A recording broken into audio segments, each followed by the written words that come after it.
Pegue agora, por favor, a palavra de Deus. Agora que a gente já orou, já provocamos o mundo espiritual com a nossa oração, quero que você abra no último livro da Bíblia Sagrada, último livro da palavra de Deus. Que livro é esse, você sabe? O último livro, Apocalipse. Tem gente que não leu esse livro até hoje, tem até medo, né? Eu não vou ler o Apocalipse não, porque né, tem coisas aqui que eu não tenho ideia do que seja, melhor eu nem ler. O único livro da Bíblia que tem uma promessa de bem-aventurança para quem lê é o Apocalipse.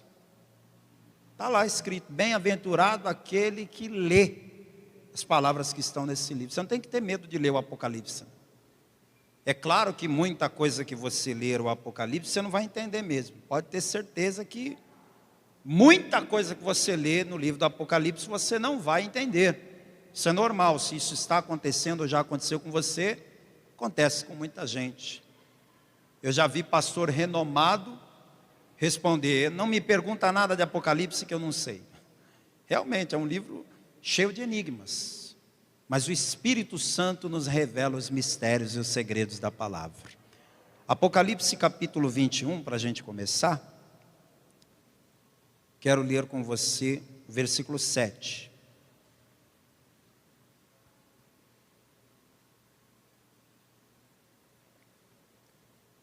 Apocalipse 21, 7.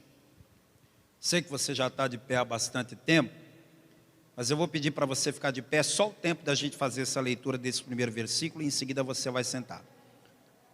Apocalipse 21, verso 7, está escrito assim: quem vencer, herdará todas as coisas, e eu serei seu Deus, e ele será meu filho.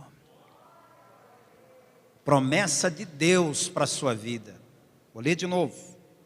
Quem vencer, herdará todas as coisas, e eu serei seu Deus, e ele será meu filho. Agora eu leio pela terceira vez, e todos que estão comigo aqui, na sede estadual da Paz e Vida, em Natal, Rio Grande do Norte, Brasil, repito em seguida. Quem vencer,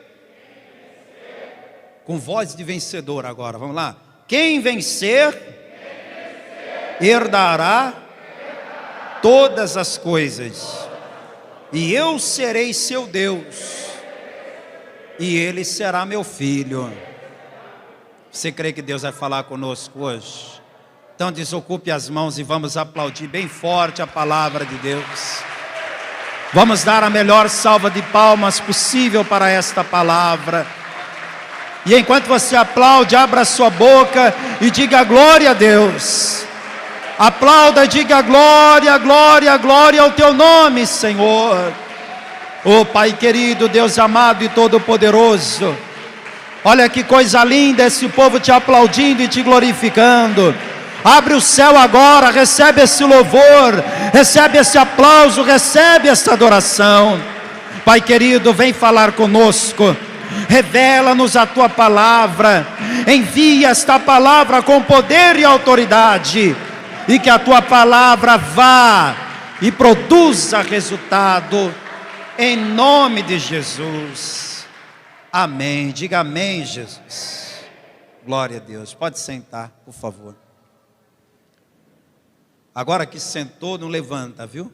Fica aí, descansa suas pernas, não ande pela igreja agora, não converse, deixa nada roubar sua atenção nesse momento. A caminhada com Deus é uma batalha diária. A caminhada com Deus tem percalços, tem tribulações, tem aflições. Jesus nunca escondeu isso. Aliás, Jesus foi o único líder que teve coragem de dizer para os liderados: quem me seguir vai enfrentar aflições. Eu não conheço nenhum outro que teve coragem de dizer isso, só Jesus. Jesus nunca fez propaganda enganosa do Evangelho. Ele nunca disse: olha, quem andar comigo não vai ter dor de cabeça, não vai ter tribulação, não vai ter luta. Ele disse que nós nesse mundo teríamos aflições. E você sabe que a gente tem mesmo. Quem aqui passa por aflições de vez em quando? Levante a mão. Passa, eu também passo. Todos passamos. Na caminhada com Deus nós temos que vencer. Alguém um dia disse que vencedor é aquele que vence a dor. Pega isso aí. Quem é o vencedor? Vencedor é aquele que vence dor. As dores vêm e cabe a nós vencê-las. Temos que vencer a dor da tribulação, da angústia, da crise. Existem pelo menos 3 inimigos em comum que todos nós temos que enfrentar. Cada um tem suas dores, cada um tem suas lutas, mas há 3 inimigos que todos nós, sem exceção, enfrentamos. Um é o diabo. O diabo é o nosso inimigo em comum. É o meu inimigo, é o seu inimigo, é o inimigo de todo salvo. Além do diabo, nosso inimigo também é o mundo.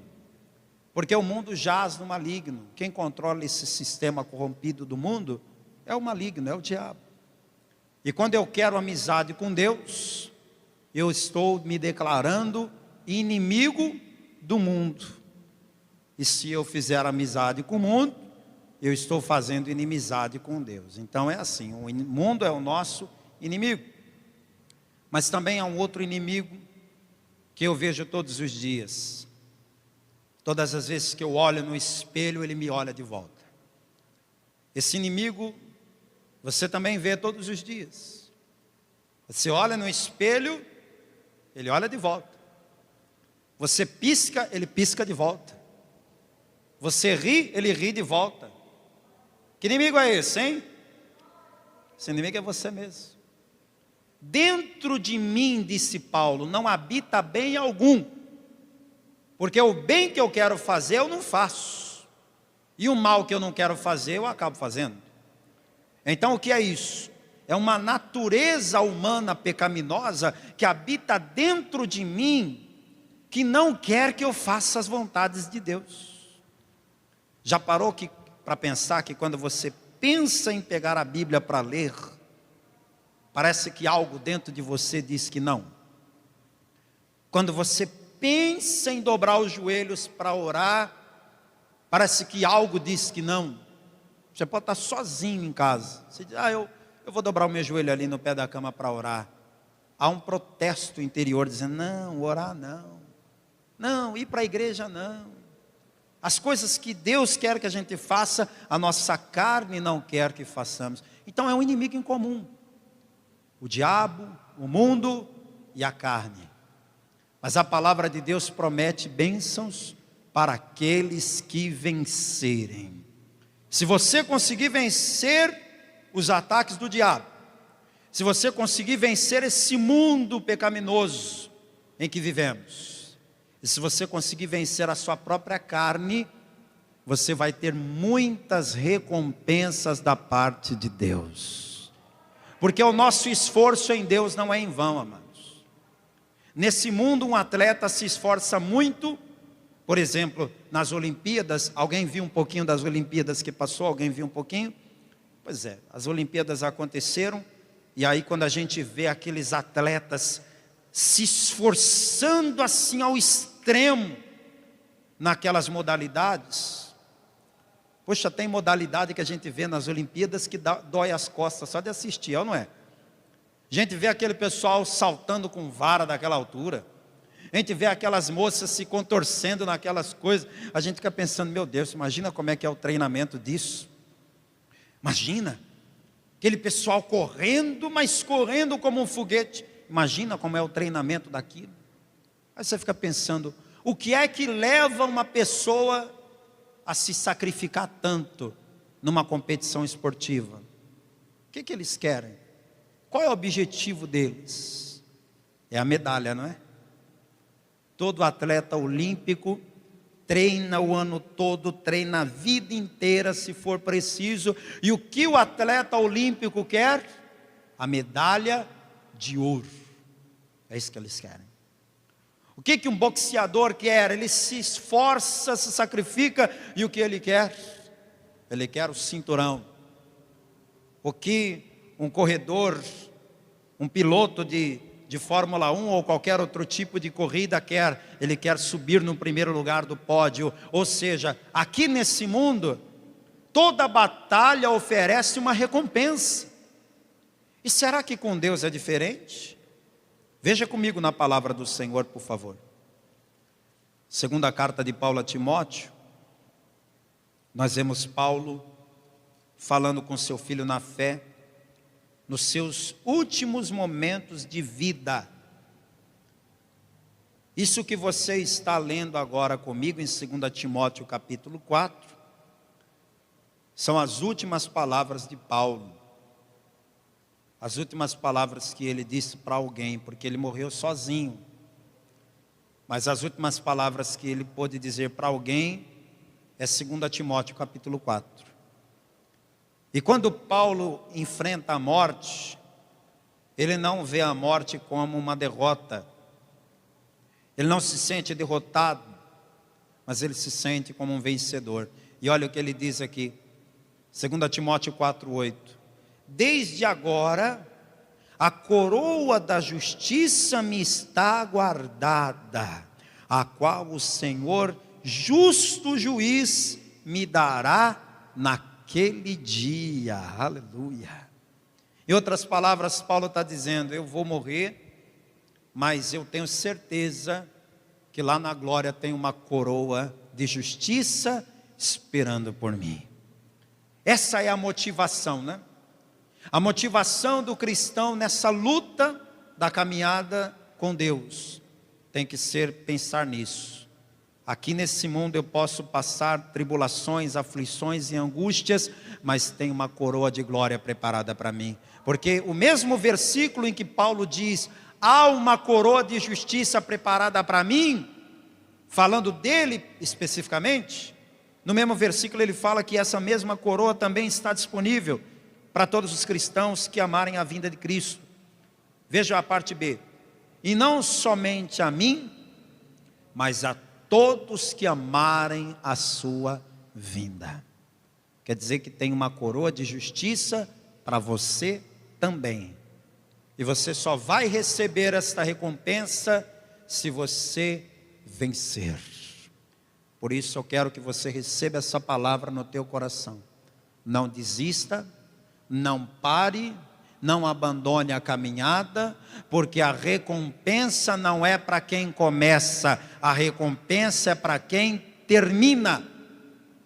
A medalha não se dá para o atleta que parte na linha inicial, e sim para aquele que chega na linha final. Muita gente começa a caminhada com Cristo, mas para no meio do caminho. E se você desistir, você não vai ser recompensado. Se você abandonar a caminhada, você não vai ser recompensado. Mas se você perseverar e for até o fim, tem muita bênção para você te esperando, muitas. Eu fiz uma seleção, tem mais do que isso, mas eu fiz uma seleção de 7 promessas de Deus para os vencedores. Tudo no livro do Apocalipse, porque é um livro que a gente quase não lê. Então eu vou voltar com você lá para Apocalipse. E sabe o que eu acho interessante? Todos os versículos que eu vou ler, a partir de agora, tem a frase, ao que vencer. Todos. Eu quero até que você, com uma caneta, passe um traço sempre que aparecer a frase, ao que vencer. Porque fica claro no texto que essas promessas de Deus são para os vencedores. Não é para quem desiste, não é para quem perde, é para quem vence. Então começa a tomar posse, porque Deus o que promete, Ele cumpre. Se você vencer, você vai tomar posse de tudo isso. Então vamos lá, capítulo 2 de Apocalipse, Versículo 7, a primeira promessa de Deus para os vencedores. Quem tem ouvidos, ouça o que o Espírito diz às igrejas. Ao que vencer, grifa aí, ao que vencer, dar-lhe-ei a comer da árvore da vida, que está no meio do paraíso de Deus. Vamos parar e analisar isso aqui. Ao que vencer, Deus vai dar de comer do fruto da árvore da vida. Quem já ouviu falar da árvore da vida? Levante a mão, quem já ouviu falar? Alguns aqui já ouviram falar, mas não sabem bem o que é. Outros nunca ouviram falar. Então eu vou lhe explicar.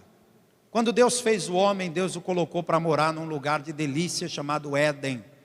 Jardim do Éden. Para os mais românticos, paraíso. Esse lugar era como se fosse um pomar, cheio de muitas árvores, muita vegetação, uma fauna e flora exuberante.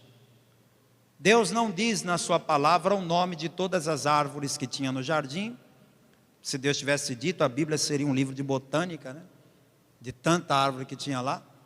Mas a Bíblia dá o nome de duas árvores: a árvore do conhecimento do bem e do mal e a árvore da vida.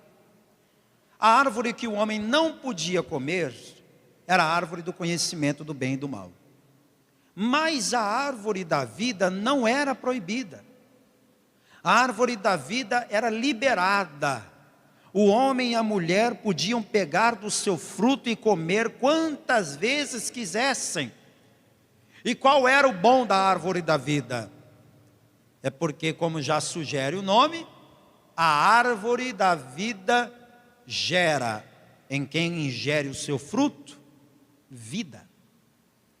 Falando de uma forma que você compreenda, é como se o fruto da árvore da vida causasse no organismo do ser humano uma recomposição de células.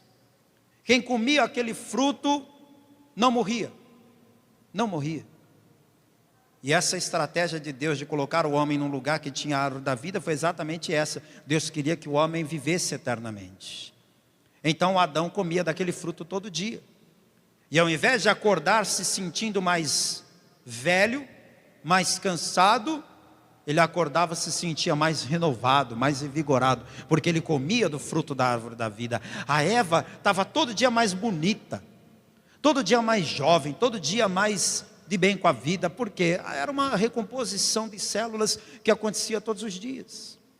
Mas quando o homem e a mulher pecaram, a primeira providência que Deus tomou foi impedir o acesso à árvore da vida. Eu saio do Apocalipse e venho agora para o Gênesis.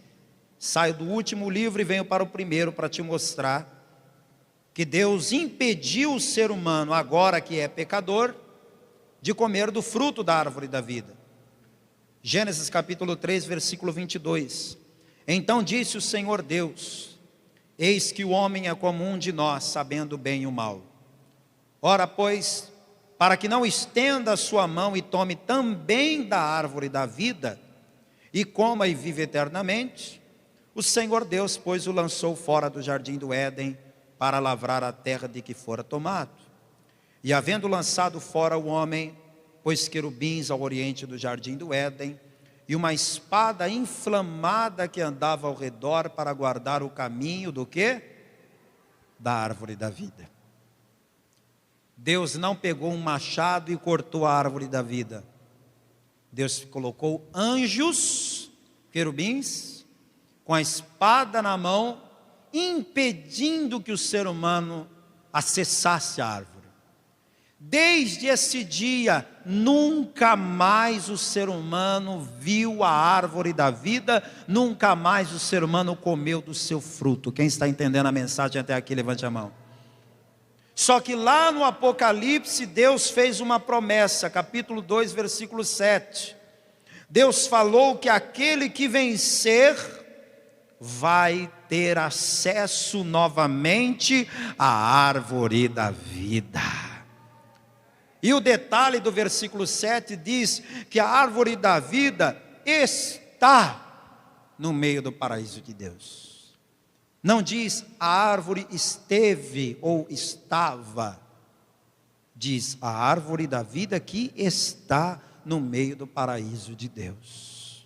O mesmo fruto que o Adão e a Eva comiam antes de pecar, você e eu vamos comer lá na glória, o fruto da árvore da vida. E o que a árvore da vida vai gerar em nós? Vai gerar em nós a vida eterna, porque nós vamos comer daquele fruto e vamos viver toda a eternidade na presença de Deus. Essa é a primeira promessa gloriosa do Apocalipse para aqueles que vencerem. A segunda promessa eu vejo aqui no capítulo 2, versículo 11 agora. Apocalipse 2, versículo 11. Deus promete aos vencedores vitória sobre o inferno. Quem tem ouvidos, ouça o que o Espírito diz às igrejas. O que vencer não receberá o dano da segunda morte. Pastor, o que é a segunda morte? Eu não sabia nem que tinha duas. Mas se eu te disser que são três. São três. Existe a morte física. O pó volta à terra como era, o espírito volta a Deus que o deu. Morte física. Existe a morte espiritual, que não depende da pessoa morrer fisicamente. Uma pessoa pode estar viva fisicamente e morta espiritualmente ao mesmo tempo. O que caracteriza a morte espiritual é a separação da presença de Deus. Toda pessoa que está afastada de Deus está morta espiritualmente. Quando o filho pródigo voltou para a casa do pai, o pai, muito contente, recebeu o filho e disse a seguinte frase: vamos nos alegrar e celebrar, porque este meu filho estava morto e reviveu. Ora, se ele estava morto, como é que ele voltou andando para a casa do pai? Esse morto que o pai falou era morto espiritualmente. Isso é muito grave que você está ouvindo. Há pessoas que estão vivas fisicamente, porém mortas espiritualmente. Você não pode se afastar de Deus, porque isso causa morte espiritual. Agora, pior do que morrer fisicamente ou morrer espiritualmente aqui na terra, é essa segunda morte aqui. Essa segunda morte é ser jogado no lago de fogo. Capítulo 21 do livro do Apocalipse, versículo 8. Olha o que Deus está falando aqui. Mas quanto aos tímidos, e deixa eu te tranquilizar aqui, viu? Deixa eu te tranquilizar. A linguagem que o Apocalipse usa não é literal na maior parte dos casos, viu? 90% do Apocalipse você não interpreta do mesmo jeito que você lê. Então, quando fala aqui que os tímidos, não é a timidez de personalidade, porque tem muita gente que é tímido, tem uma personalidade tímida. Não é dessa timidez que nós estamos falando. É no aspecto de covardia. Você pode ser uma pessoa tímida na sua personalidade. Tem aquela pessoa que é mais expansiva, né? Que chega já, cheguei, estou aqui. E tem aquela que chega quietinha, se ela pudesse ter o poder da invisibilidade, acharia ótimo, né? Não é dessa timidez que Deus está falando. É daquela pessoa que se acovarda da sua fé, que não tem coragem de assumir sua fé em Cristo. É esse tipo de timidez que a palavra condena. Quanto aos tímidos e aos incrédulos, e aos abomináveis, e aos homicidas, e aos fornicadores, e aos feiticeiros, e aos idólatras, e a todos os mentirosos, a sua parte será no lago que arde com fogo e enxofre. O que é a segunda morte? O que é então a segunda morte? É o inferno. Pastor, eu não acredito em inferno. Eu acho que o inferno é aqui. Esse mundo aqui já é o inferno. Pastor, o inferno vou lhe contar o dia. O inferno é lá no meu trabalho, aquilo lá é o inferno. Pastor, o inferno, eu vou lhe dizer onde é. É lá então. Escuta, o inferno existe sim.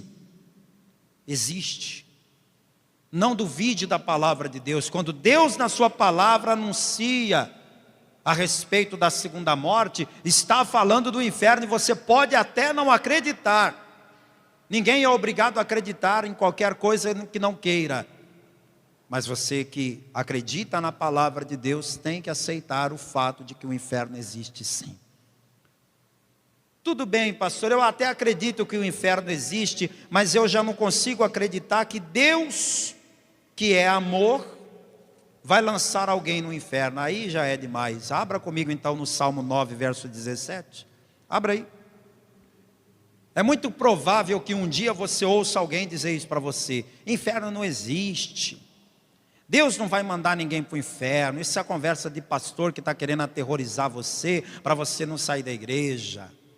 É comum, esse tipo de comentário é comum. Mas olha o que a palavra diz no Salmo 9,17. Os ímpios serão lançados no que, minha gente? Põe na tela aí para mim, produção. Os ímpios serão lançados onde? No inferno. E todas as nações que se esquecem de Deus. A pessoa passou a vida se esquecendo de Deus. Passou a vida se esquecendo de buscar a Deus. E ela acha que vai fechar os olhos aqui na terra e vai abrir os olhos no céu. Está muito enganada. Os ímpios serão lançados no inferno. Só que para aqueles que vencerem, respira aliviado aí, para aqueles que vencerem, não vão provar o dano da segunda morte. Qual é a segunda promessa que Deus está fazendo para mim e para você? O inferno existe? Sim, mas você não vai para lá, porque o teu lugar já está reservado na glória com o nosso Senhor Jesus Cristo. Aleluia! Volta comigo para Apocalipse, por favor. Volte lá. No mesmo capítulo 2.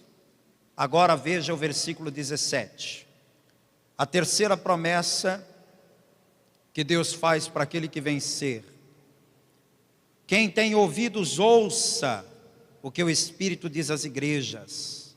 Ao que vencer, passe um traço aí. Ao que vencer, darei eu a comer do maná escondido. O que é maná? Muita gente não sabe.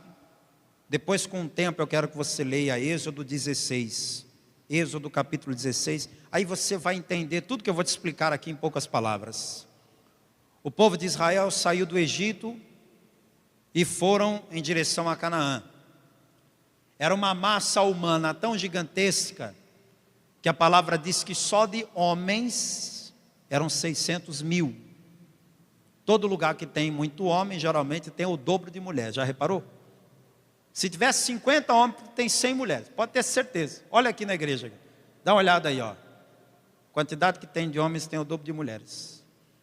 Então, se tinham 600 mil homens, você pode pôr o dobro de mulheres.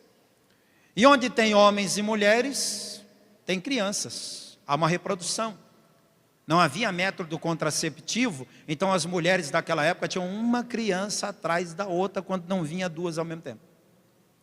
Então era muita gente, muita gente. Eu posso dizer para você que a quantidade mínima de pessoas que saiu do Egito com Moisés, foram cerca de 2 milhões de pessoas. Pensa comigo, quantas toneladas de alimentos seriam necessárias para servir um almoço para 2 milhões de pessoas no meio do deserto? Parou para pensar na complexidade da missão de tirar o povo de Israel do Egito e levar para Canaã? Toda a comida que o povo levou do Egito acabou assim, ó, num estalar de dedos. E quando o povo se viu sem alimento, eles foram clamar a Deus e falar com Moisés: você tirou a gente do Egito para morrer de fome aqui no deserto, é? E Moisés orou a Deus, e Deus deu uma resposta absurda. Absurda. Deus disse para Moisés: avisa o povo que amanhã eu farei chover pão do céu. É absurdo ou não é? Você quer andar com Deus? Quer servir a Deus? Se acostume a crer no absurdo. Se acostume a crer em coisas que o mundo acha que é loucura. Se acostume a acreditar em coisas que aos olhos humanos é impossível. Porque haverá momentos que você vai olhar para a direita, vai olhar para a esquerda, vai olhar para frente, vai olhar para trás e não vai ver saída. Mas a tua saída vem do céu, a tua resposta vem do alto. Moisés falou, Deus disse que vai chover do céu a provisão. É do céu que vem a bênção para você. Pastor, eu não estou vendo saída. Você não está vendo, você está olhando para o lugar errado. Começa a olhar para o céu.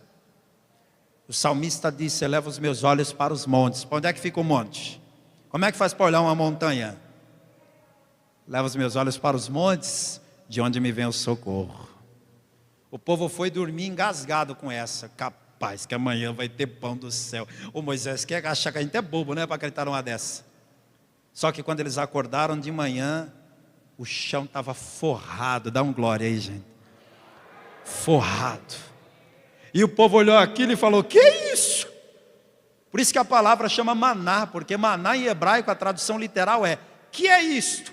Foi a reação que eles tiveram. E Moisés falou, é a comida de vocês.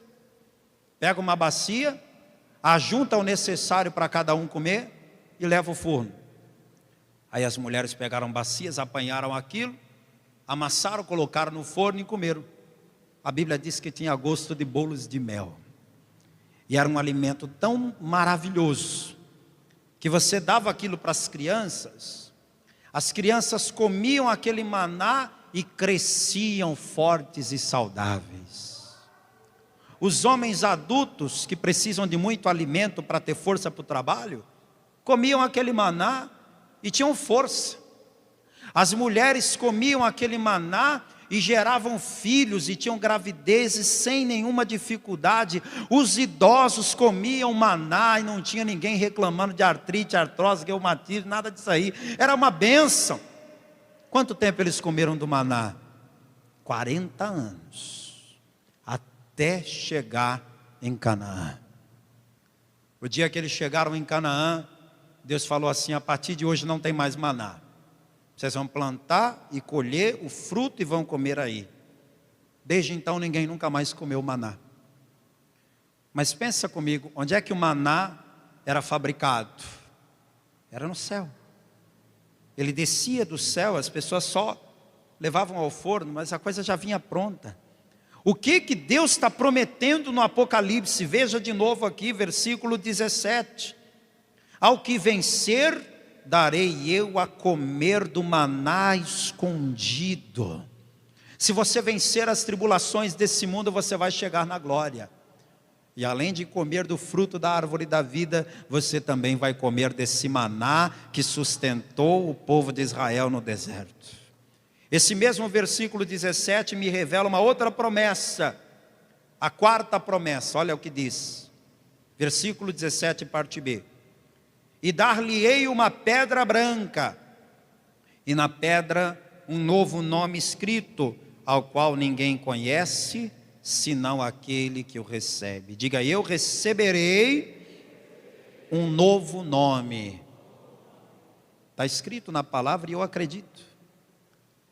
Todos que Deus mudou o nome, foi por um propósito muito claro. A palavra mostra algumas pessoas que Deus mudou o nome. Eu vou dar um exemplo só. Deus pegou um homem lá da Mesopotâmia, onde hoje é o Iraque. Esse homem chamava-se Abrão. Abrão, esse era o nome dele. Abrão, que significa pai das alturas. Só que esse nome era uma ironia, porque o Abrão, pai das alturas, não era pai de ninguém. A mulher dele era estéril. Ele tinha 75 anos e tinha uma grande frustração. Nunca tinha conseguido ser pai. E todo mundo que falava o nome dele dizia, ô Abrão, que nome, o cara nem filho tem, eu chamando ele de pai. Abrão, vem cá. O nome dele era uma piada. Aí um dia Deus fala com esse homem chamado Abrão e diz, Abrão, farei de ti uma grande nação. Você vai ser uma bênção. Abençoarei quem te abençoar e amaldiçoarei quem te amaldiçoar. Eu só quero uma coisa de você: saia da sua terra, da tua parentela e vem comigo para a terra que eu te mostrarei. O que ele fez?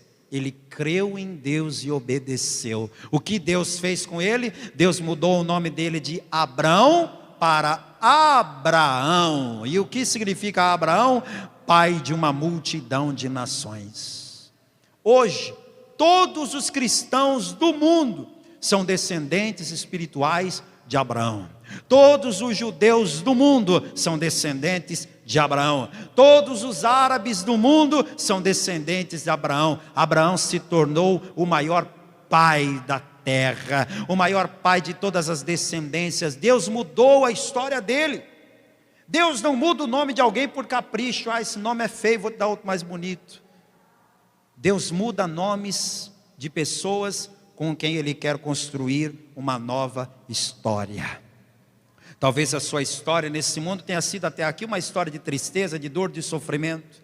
Só que lá na Nova Jerusalém você vai viver uma história de glória na presença de Deus, e Ele vai te dar um novo nome. Se o seu nome aqui foi dado pelo teu pai, pela tua mãe, em homenagem a um avô, em homenagem ao médico que fez o parto, em homenagem ao jogador de futebol que o seu pai era fã, em homenagem a um artista de TV que estava em alta, eu não sei. O que eu sei é que esse novo nome que você vai ter é o próprio Deus quem vai te dar. Já pensou? Você me encontrar lá no céu e dizer: pastor Ademir, que saudade. Dizer: hein? Não, Ademir não. Meu nome aqui é... Olha você querendo saber antes da hora, hein? Vou contar não, também não sei. Mas você vai saber seu nome quando chegar lá. Eu também vou ter um nome novo.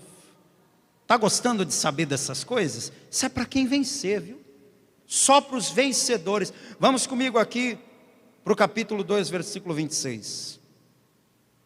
Aí vem a quinta promessa de Deus para aquele que vencer. E ao que vencer e guardar até o fim as minhas obras, eu lhe darei poder sobre as nações, e com vara de ferro as regerá, e serão quebradas como vasos de oleiro, como também recebi de meu Pai. O acontecimento mais aguardado pela igreja é o arrebatamento. Pode acontecer a qualquer dia, a qualquer hora, pode acontecer hoje aqui durante esse culto. Não sabemos o dia nem a hora.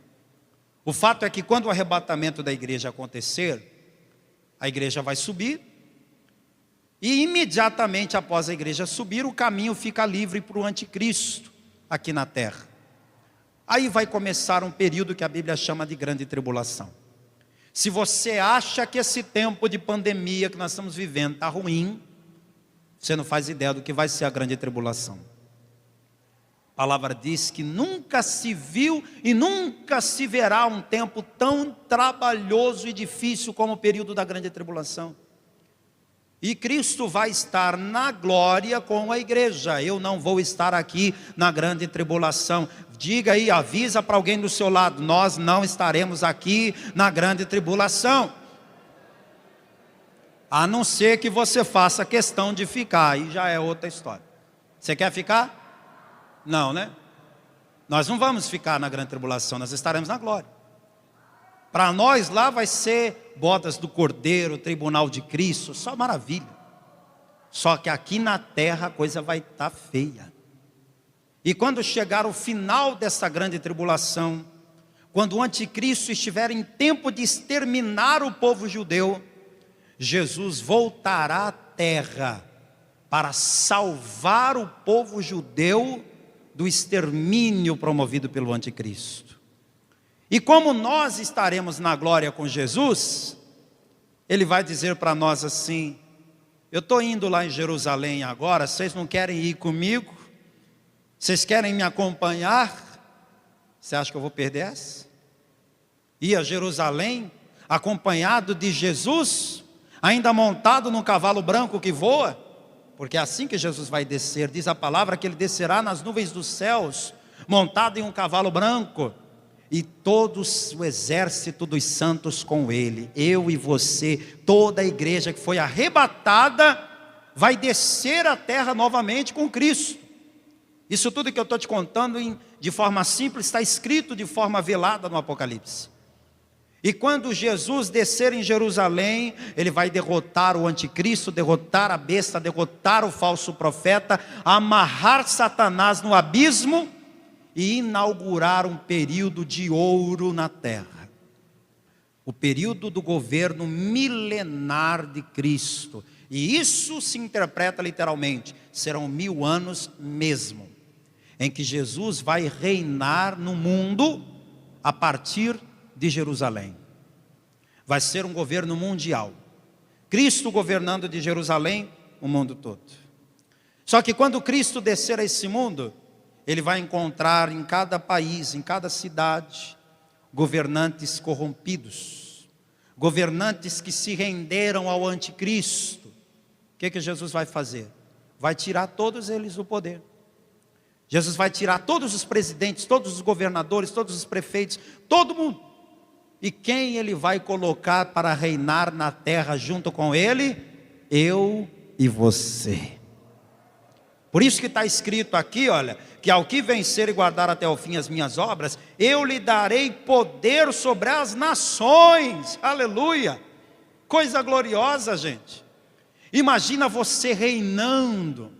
Você que nunca foi nem síndico do seu prédio, nem representante da classe na 5ª série, mas você agora vai ser um governante no reino de Cristo. Eita, que luxo, hein? Jesus chega lá e diz assim: eu estou precisando de alguém para governar os Estados Unidos. Quem topa? Precisamos de alguém aqui para ser presidente do Brasil. Quem topa? Prefeito de Macharanguape. Quem topa? Algum canto do Brasil ou do mundo você vai governar. Onde eu não sei, mas em algum lugar você vai governar com Cristo. Imagina, coisa linda.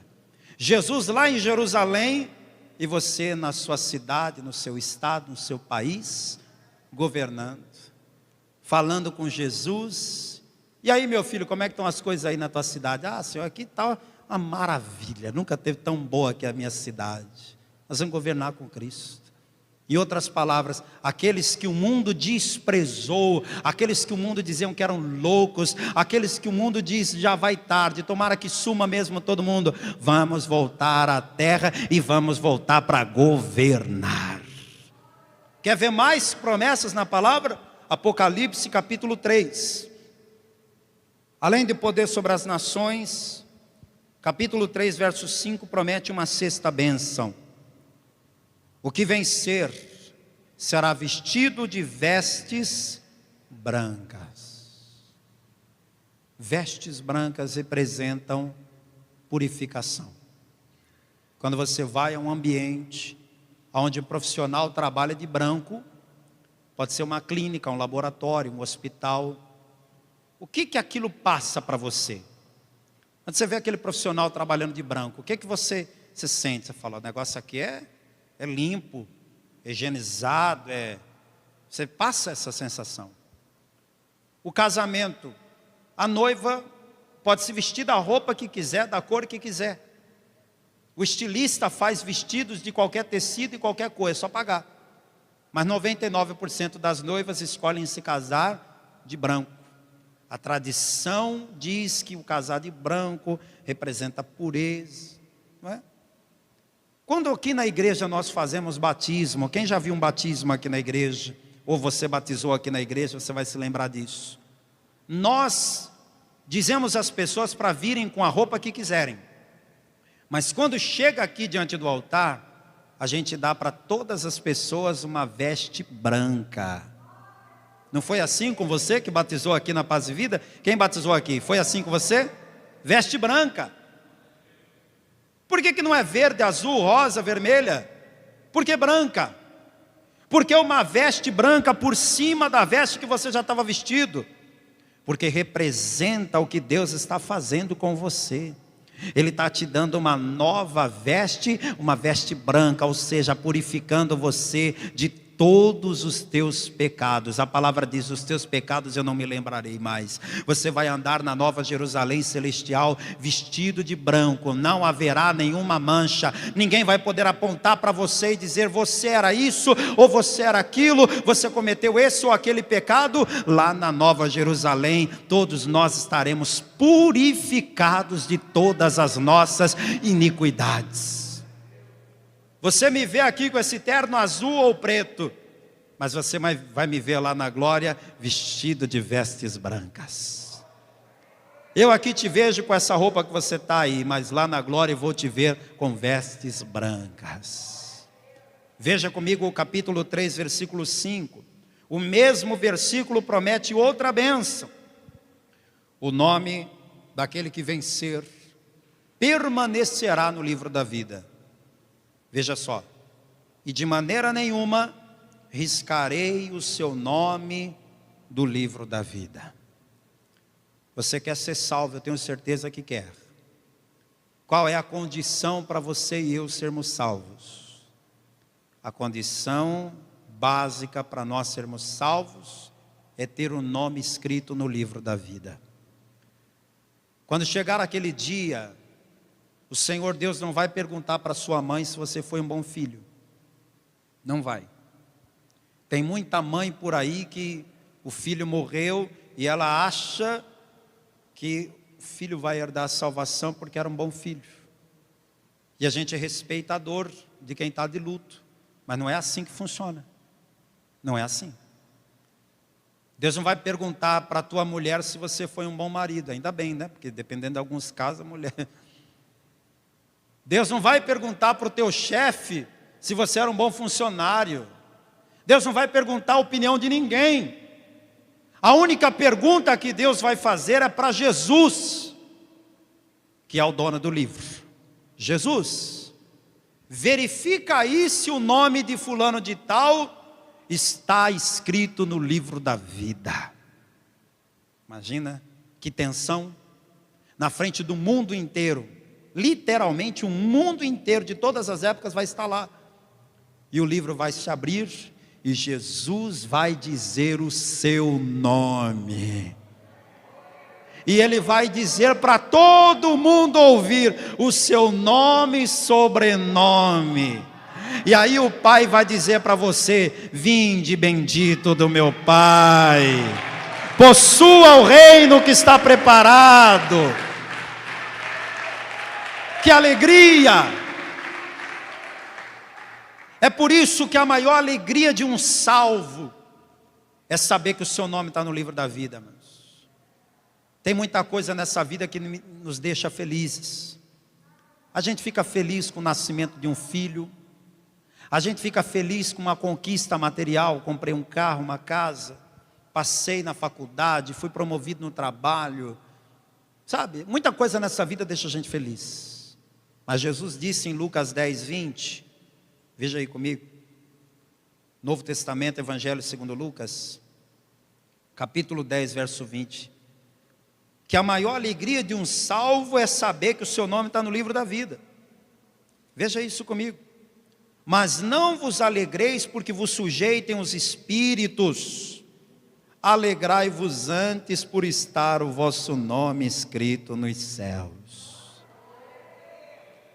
Se você tem muitas tristezas nesta vida, se alegre com essa notícia: o teu nome está no livro da vida.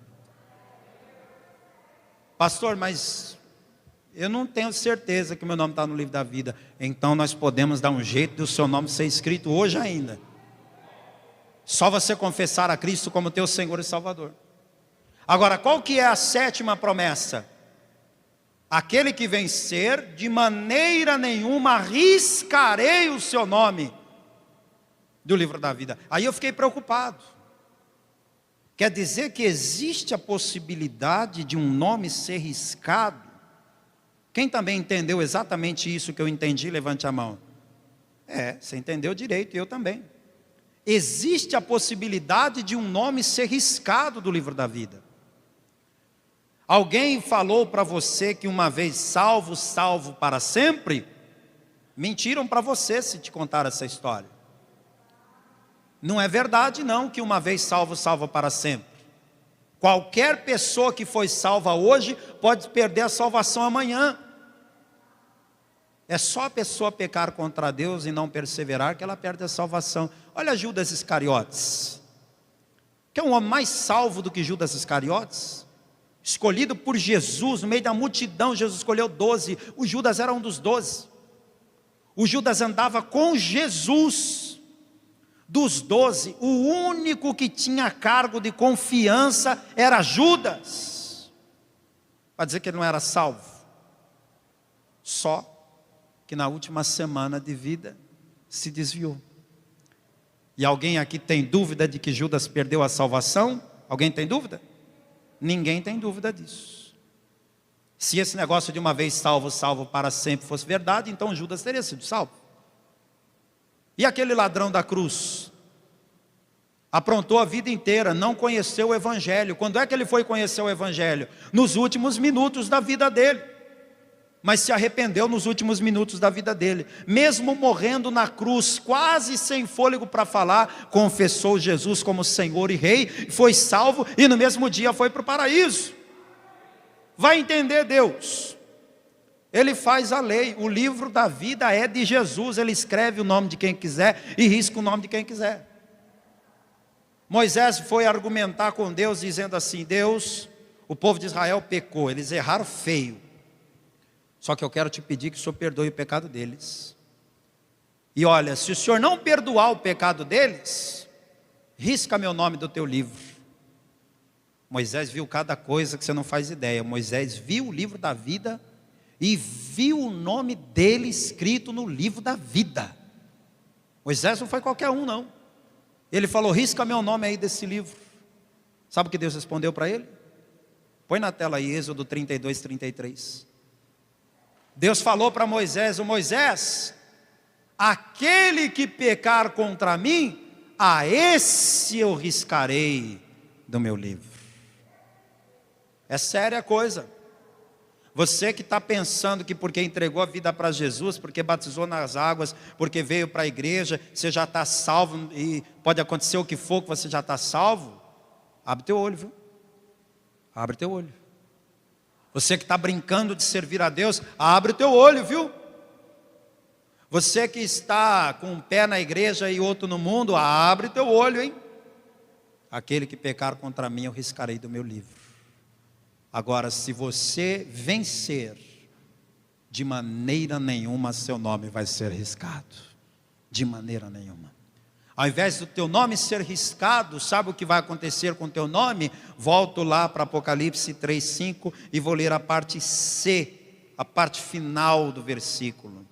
Olha só: e confessarei o seu nome diante de meu Pai e diante dos seus anjos. Toda a igreja fica de pé, por favor.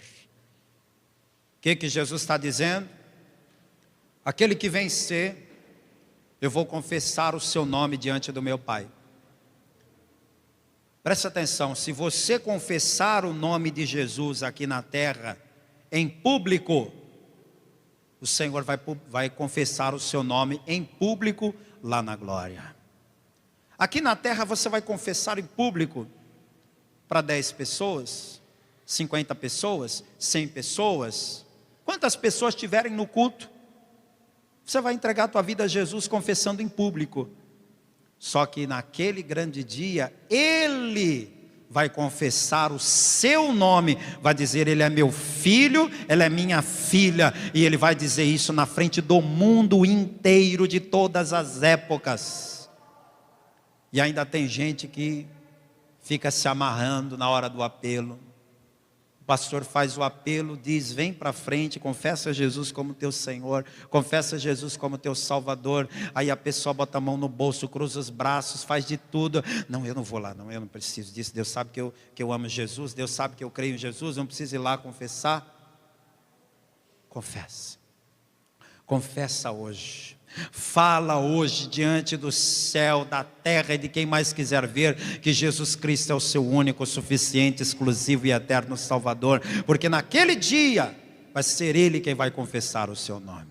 Aqui nesta reunião há alguém que quer hoje confessar a Cristo como seu único Senhor e Salvador, para ter o seu nome escrito no livro da vida? Levanta a mão quem quer. Pastor, eu quero entregar minha vida a Jesus hoje. Eu quero confessar a Cristo hoje como meu Senhor, como meu Salvador. Se tem alguém aqui que nunca fez isso e quer fazer, a hora é agora. Levanta a sua mão bem alto. Tem alguém? Pastor, eu já entreguei minha vida para Jesus. Só que eu me afastei, o meu erro foi esse. Eu achei que estava tudo bem eu me afastar. Mas hoje eu ouvi a palavra e entendi que para eu ser salvo eu tenho que vencer, eu tenho que perseverar até o fim. Então, pastor, eu quero me reconciliar com Jesus. Se tem alguém que se afastou e quer se reconciliar com Cristo, levante agora a sua mão bem alto, junto com a minha mão. Tem alguém assim? Você? Vem para cá que eu vou orar por você. Quem mais quer voltar para Jesus, se reconciliar com Jesus? Se tem mais alguém, venha, venha, venha. Glória a Deus. Vou fazer um terceiro apelo, que é para você que diz assim: pastor, eu não me considero afastado, mas eu estou me sentindo fraco na fé, não estou tendo forças para vir na igreja. Chega o dia do culto, eu sei que tem culto, mas não tenho força para vir. Sei que se eu abrir a palavra, Deus fala comigo, mas não tenho forças para ler a palavra. Sei que se eu dobrar os joelhos e orar, Deus vai ouvir minha oração, mas eu não tenho forças para orar. O que eu faço? Eu estou me sentindo fraco. Quando você se sente fraco, só tem uma saída para você: é se humilhar na presença de Deus para que Ele te fortaleça. Você que está se sentindo fraco ou fraca espiritualmente, sai do seu lugar e vem para cá que eu vou orar por você também. Venha para cá. Isso, pode vir, vamos aplaudir a Jesus por cada vida que está chegando. Vem mesmo. Quantas vezes você precisar vir para se fortalecer, venha.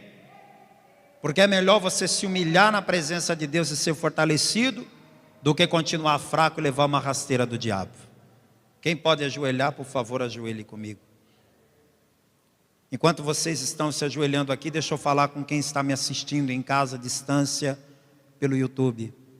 Você que está aí me assistindo, quer entregar a vida a Jesus? Quer receber a Cristo como teu Senhor, como teu Salvador? Se você puder ajoelhar, como nós estamos fazendo aqui na sede estadual da Paz e Vida em Natal, Rio Grande do Norte, Brasil, faça isso agora. Se você não puder, faça um sinal para Deus. Levante a mão ao céu, repita essa palavra, pisque os olhos, faça alguma coisa agora. Chame a atenção de Deus. Enquanto eu oro aqui, eu vou orar também por você. A igreja, por favor, estenda as mãos na direção dessas pessoas que estão aqui. Vocês que estão de joelhos, ponham a mão sobre o coração. Repitam esta oração dizendo assim: meu Deus e meu Pai, eu ouvi a Tua palavra e eu reconheço que eu preciso de Ti, que eu não posso viver nem mais um minuto longe da Tua presença. Perdoa, Senhor, todos os meus pecados. Apaga as minhas transgressões, escreva meu nome no livro da vida e me dá forças para caminhar na Tua presença até o dia glorioso da volta do Senhor Jesus. Deixa o pastor orar por você agora. Meu Deus e meu Pai, Deus bendito, Deus amado e santo, eu oro em nome de Jesus, abençoando cada pessoa que veio aqui na frente, entregando a vida a Jesus, se reconciliando com Jesus. Esta pessoa que estava fraca, está vindo aqui buscar forças diante de Ti, diante do Teu altar. Abençoa de forma gloriosa a vida dessas pessoas. Não permita, meu Pai, que esta pessoa se afaste, nem para a direita, nem para a esquerda, mas que ela caminhe na Tua direção, firme até a volta do Senhor Jesus. Eu oro por quem está me assistindo agora em qualquer lugar do Brasil ou fora dele. Eu quero que o Senhor receba esta pessoa como Teu filho amado. Receba esse filho pródigo, esta filha pródiga. E quem está me assistindo que está fraco, que receba a força que vem do céu agora. Em nome de Jesus, que assim seja feito. Amém. E graças a Deus. Pode se levantar. Parabéns pela sua decisão.